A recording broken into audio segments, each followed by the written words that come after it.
And you're just a scholar all the way around. You're reading all the time. I like that you fit that into the broadcast. You know, I just grab a nugget when I can. This is fielded at the goal line. Oh, he's got a little daylight. He's at the 50, 30,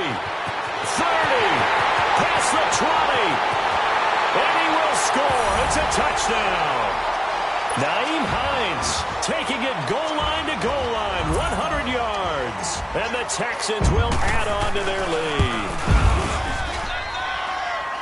A big-time special teams play here in the fourth quarter to extend their lead. And coaches preach it all the time. If you can score on special teams, your chances of winning the game really jump up in a big way. Now, I'll let our analytics friends quantify it and give us the exact numbers, but that's what coaches talk about all the time, that extra momentum, that extra bounce you get from a special team score. I don't have any analytics friends. Those are your friends.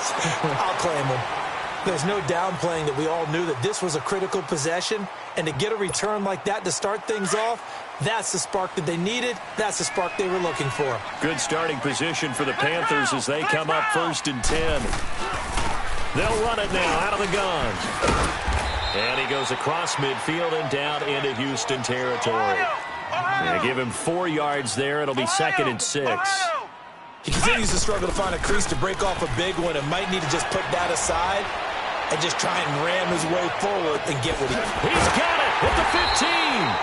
And all the way inside the 15 before they drop him. A gain of 32 that time. There will always be a place for methodically marching the ball downfield. But when you can pick it up in big chunks and strike like that, have explosive plays, that's often the difference in winning and losing. Those types of plays that can knock a defense off balance, that'll drive a team towards a victory. And now a throw on 1st down there, but it's incomplete.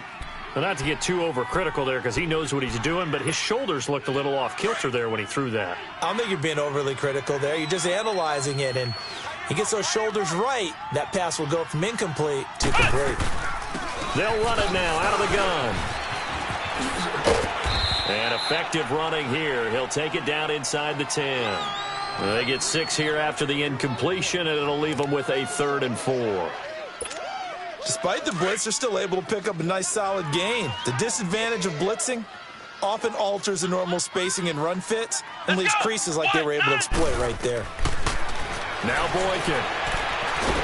And he's going to go down. The Texans come at him and able to bring him to the ground. Solomon Thomas in there to bring him down, and that is sack number 17 for him now on the year. And Vinatieri's kick is good. And the drive will wind up yielding 3. All right, so they needed 2 scores to get back in the game. The field goal there, maybe not exactly what they wanted, but the necessary first step. There's still time remaining, and there's enough time to get it done. They've got to get at the least a 3 and out here to get the ball back, preferably a takeaway. And now out comes Houston. Right now clinging to a 1-score lead, Charles, and I think operating within that 4-minute offense with a little less than 4 minutes to go applies here, right? It certainly does, and that means the playbook is still wide open. But you are a little bit more careful about what you're calling. You want plays that are going to gain yardage, how would you say it, consistently, right? You don't need the big shots downfield, but make sure the clock continues to run. Pile up the first downs. And the goal? End the game with your quarterback kneeling down at the end, and you still have the lead. A boost here to start the drive. After the penalty, it's 1st and 5. Now Leonard Fournette. And he's going to be taken down here with a penalty flag on the field. So on the big tight end, holding. Each and every year, we talk about very few tight ends coming into the league that are polished blockers or asked to do it a lot in college. So it's a constant struggle and a constant fight to learn how to do it without holding.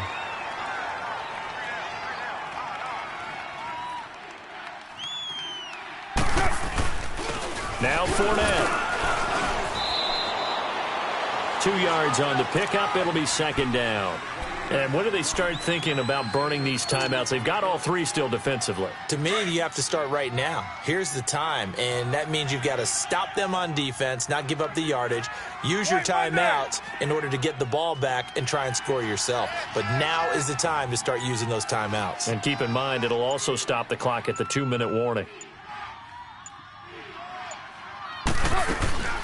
Again, it's Fournette. This will go for 5 up to the 33. And this is an absolutely big third down that's been set up here, partner, and there's no other way to put it. The defense has to get a stop here if they have any hopes of winning this game. Has to. You said big third down. I'd put the word big in capital letters here. 6 man. Check girls, check girls, check girls. Time for a break. We'll come back for the electrifying conclusion after this.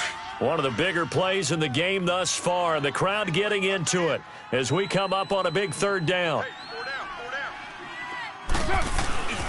Carr now to throw. That's caught on the left side by Kirk. 9 yards on the play and a first down. Well, they got the yardage they needed there, picked up the first down, got out of bounds. How about the urgency that they have, as well as the understanding where they are in the field? They're not totally home free yet, but it's looking good as they come up 1st and 10.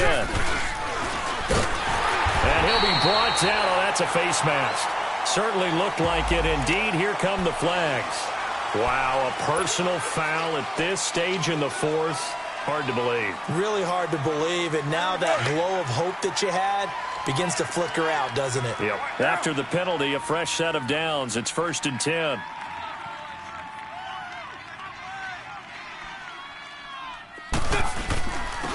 Fournette. Solid running on the carry, but still brought down just inside of the 40. 7 yards on the pickup there, and it'll leave him with a 2nd and 3. Oh, that's one to warm the hearts of all those old-school football players, isn't it? Tough, hard, gritty run, got behind his pads, bowled over a few people. Look at that one, right up the gut. Saw it through 3 quarters, no reason to lighten up now. Go, go. Get set, get set. Stay at home, stay at home. Stay at home, stay at home.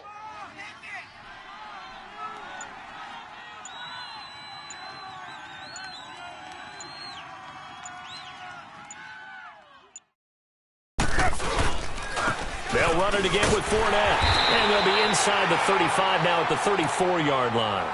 A gain of 4 that time as the drive continues. And, Brandon, this is where it pays to have a big back who can take over a football game, especially in the 4th quarter when you've got the lead, your ability to not just wear people down, but close games out. From the 34 now, here's 1st and 10. Double tight, double tight.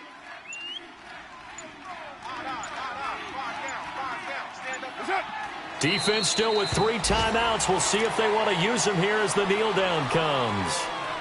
And now we get a timeout called on the defensive side of the ball by the Panthers, as they'll stop it with 25 ticks remaining on the clock.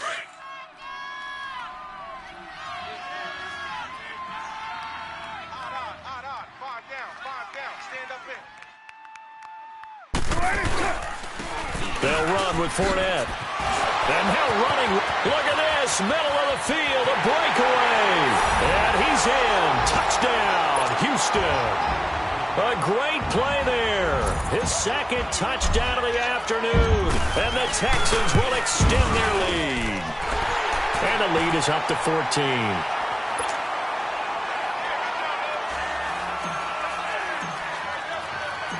Boswell on now to kick this one away. That's fielded in the end zone. And a nice return sets him up pretty good here at the 30-yard line. And the Panthers coming out now. They can't do much at this point, partner. This one is going to go down in the loss column. You don't make up for what has happened during the game in this sequence here. Maybe you hand it off and let someone run the ball if you so choose. But otherwise, just kneel down, call it a day, and try and prepare going forward. The left side completion to Jones. And what are the whistles for? Timeout. So they'll stop the clock here in a game that's been decided in the closing seconds. So one play, and they're already just shy of midfield. Boykin. And this will be incomplete. 1 second left to go. He was trying to get it to Zay Jones that time. That'll bring up 2nd down. Hey, He's a little trigger happy right there, and it turned into an ill-advised throw into their zone. Well, we know he has confidence. He'll throw it any place, anytime, anywhere. That time it fell incomplete. Now a desperation throw deep downfield. And this is intercepted, and that should do it. Picked off by Landon Collins. Past the 10 to the 11-yard line.